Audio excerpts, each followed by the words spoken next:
Ya, kalau tentang modal di usaha kuliner khususnya ya, saya kira modal itu pertanyaan banyak orang, dan selalu yang ditanya yang pertama modal. Bah, usaha punyanya duit cuma 100.000, 50.000, ya udah dibelikan dulu, di action dulu, yang penting 50.000 dijadiin atau 100.000 dijadiin, misal dapat gelasnya, dapat piringnya, lama-lama kan kita punya lagi lengkap gitu. Jadi yang penting action dulu, nanti sempurnakan kemudian. Modal itu bisa kerjasama, kolaborasi. Jadi kita punya ide, tips juga usaha kuliner dengan minim modal.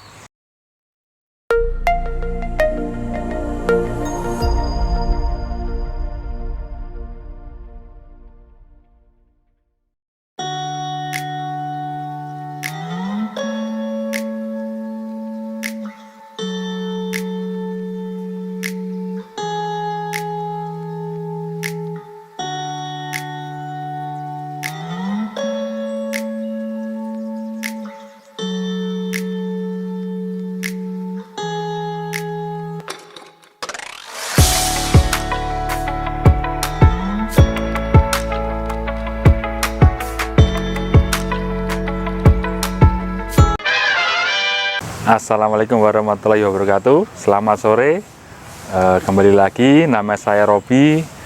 Kali ini di Holy Moon Social Space, di tempat yang saya kelola. Saya juga mengelola beberapa tempat, nanti kita sebutin. Di Holy Moon kenapa disebut social space? Karena di Holy Moon ini bisa menjadi tempat untuk apa saja.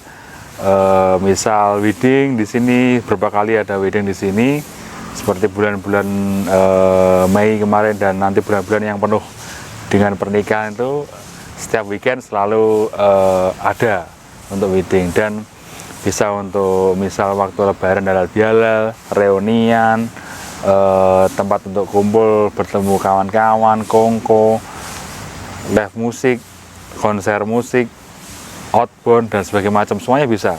Jadi social space bisa untuk apa saja. Tips juga usaha kuliner dengan minim modal dari rumah. Jadi modalnya sangat minim sekali. Bahkan daftar Grab, Gojek, Shopee, Traveloka Eats itu gratis. Nanti tinggal bermedsos juga gratis. Kuota memang bayar, tapi kalau numpang di wifi-nya teman juga gratis. Jadi modalnya bisa diminimkan. Padahal itu bisa di bawah 500.000 ya kan. Kita belanja ke pasar paling 500.000 itu sudah jadi hal yang luar biasa. Kompor pakai kompor rumah, lemari es rumah, tempat cuci rumah, pisau rumah, cobek rumah, semuanya pakai ada di rumah, bisa jualan dan bisa mendatangkan untung yang luar biasa dari rumah tanpa kita kemana-mana. Buka dari rumah, makan online, ya bisa dikenal dengan ghost kitchen atau cloud kitchen dan sebagainya. Dan sekarang mungkin sedang marak. Jadi itu yang paling bisa explore ya, dari rumah. Kalau modal minim lagi ya memang buka di rumah sendiri. Kalau dine in nggak ghost kitchen, memang buka karena nggak sewa ya dari rumah. Pakai kursi rumah yang ada, paling nambah-nambah sedikit gitu. Tapi kalau yang mau lebih simple lagi, karena kalau buka dine in itu tempatnya harus oke juga, minimal bersih.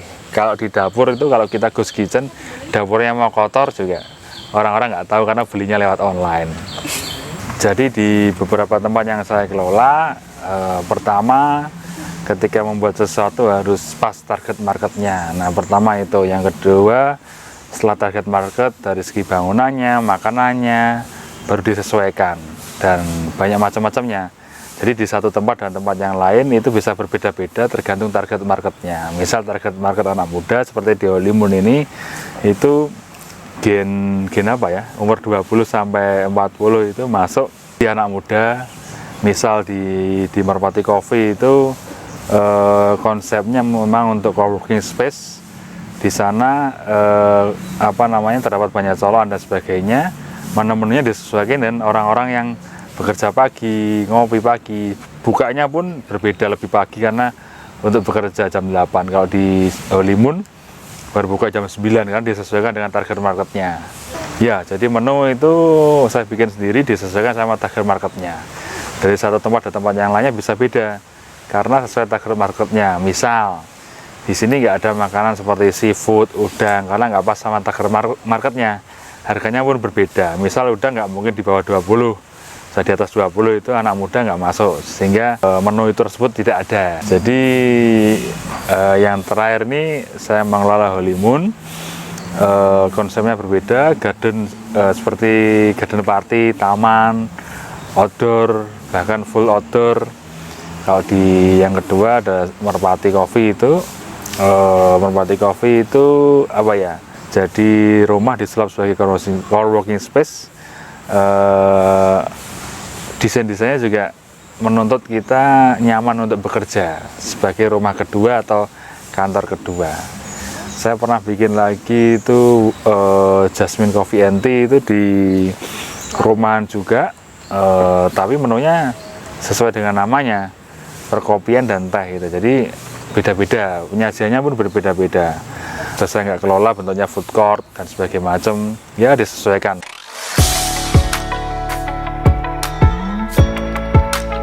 Kalau untuk cara promo, ya mirip makanan tadi sih, sesuai target market. Misal anak muda suka di medsos, IG, TikTok. Nah, kita manfaatkan itu, kita post di IG, TikTok, Facebook.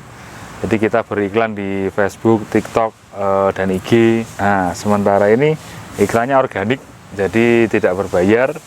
Tapi kita bisa memanfaatkan yang berbayar seperti akun-akun kuliner yang lokal, misal pet promote, endorse, seperti itu.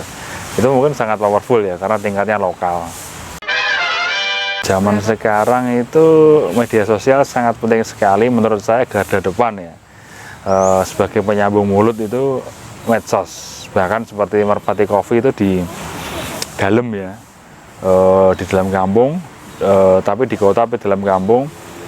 Lalu Holimun ini juga nggak terlihat dari jalan raya, perlu masuk lagi, itu perlu melakukan pendekatan lewat media sosial. Jadi konten-konten di media sosial itu wajib dikedepankan sekarang, karena orang-orang sekarang ya pegangnya kesehariannya pasti membuka media sosial. Kalau tentang modal di usaha kuliner khususnya ya, saya kira modal itu pertanyaan banyak orang, dan selalu yang ditanya yang pertama modal. Dan kembali ke mindset, menurut saya pola pikir yang baik untuk jadi pewirausaha itu ya gimana caranya kita bisa berpikir positif sehingga modal itu nggak jadi halangan. Umpamanya modal memang ada, tapi sebaiknya itu nggak jadi hambatan untuk buka usaha. Terus kalau ditanya modal dari mana, sebaiknya ya kita step by step, seadanya uang kita. Misal kita mau bikin sebuah usaha, punyanya duit cuma 100.000, 50.000, ya udah dibelikan dulu, di action dulu, yang penting 50.000 dijadiin atau 100.000 dijadiin. Misal dapat gelasnya, dapat piringnya, lama-lama kan kita punya lagi lengkap gitu. Jadi yang penting action dulu, nanti sempurnakan kemudian. Modal itu bisa apa namanya, kerjasama, kolaborasi. Jadi kita punya ide atau teman punya ide dan sebaliknya, sebagai investor, bagi hasil dan lain-lain. Jadi kita tidak perlu pinjam bank seperti itu. Ya, jadi kalau investor mau menanamkan saham atau menyuntikkan ke usaha kita atau mau bekerja sama bagi hasil sama kita, itu memang modalnya pertama adalah kepercayaan. Nah, kepercayaan itu didapat dari usaha kita selama ini, kegiatan kita selama ini, aktivitas selama ini.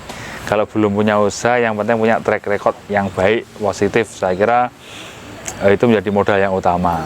Jadi semisal kita sudah berwirausaha, kalau Rasulullah bilang kita tidak boleh mengurangi timbangan, atau kalau ada yang rusak disampaikan, itu adalah nilai trust. Jadi ketika semuanya disampaikan gamblang, orang percaya. Bahkan kalau ada orang yang beli di toko yang lebih mahal, dia mau karena udah percaya kepada toko tersebut, karena toko itu menjual kepercayaan. Saya kira itu, apalagi kalau punya ide yang luar biasa yang belum ada, jadi yang pertama, investor akan lebih mau lagi, karena hal itu bisa jadi titik tolak untuk kerjasama sama investor.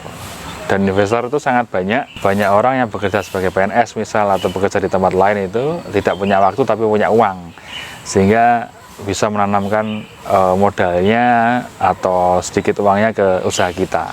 Tips juga usaha kuliner dengan minim modal mudah banget sebetulnya. Yang penting tahu mau usaha apa, tinggal ke dapur, dihitung alat-alat yang kurang apa, kompornya udah punya, lemari esnya udah punya, cucian udah punya, di dapur rumah semuanya udah punya, tinggal beli-beli bahannya di pasar, lalu daftar GoFood, Grab, Gojek, Shopee, jualan, selesai sebetulnya. Saya kira itu sekian dari tips dari saya. Teman-teman bisa langsung mau ketemu saya bisa di Holimun Social Space ini. Tempatnya ada di Jalan Mejobo nomor 13. Kalau di Kudus dari arah Samsat ke timur, nanti kanan jalan. Instagramnya di @holimunindonesia. Nah, bisa dikepoin nanti. Bisa juga waktu ke sini, Mas aku mau buka usaha tadi, saya punya uang tapi nggak ada yang ngelola. Nah, mungkin bisa disampaikan nanti. Itu contoh yang berkolaborasi.